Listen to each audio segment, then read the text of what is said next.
Sorry, ma'am? We're making risotto. Yes. Is it better to use stock or plain water? Very good question.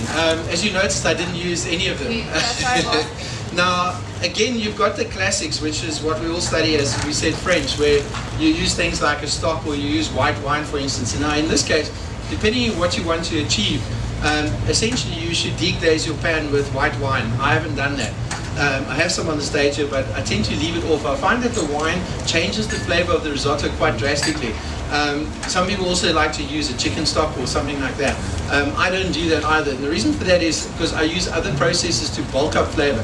And I focus more on things like butter. So the butter is my richness in there. My parmesan is my other flavor profile. And I find that, and you'll see each chef has a different opinion. The next guy comes up and you ask him, he'll tell you, no, you have to use stock. And the next guy will tell you, you must use stock and wine. So it becomes something that we can interpret. There's a base, which we all work off, and then from there we can amend them as we go along. So again, it's very much up to each one's preference.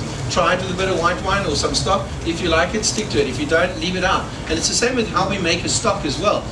Like for instance, at the schools, I do a lot of teaching at various chef schools, and I come in as a guest lecturer.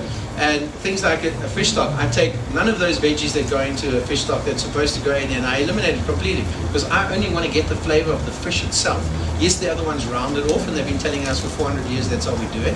And again, each chef builds up his own style, and we chop and change. As long as we keep the essence of it and keep it where it should be, then we can play around a little bit. It's very open to interpretation.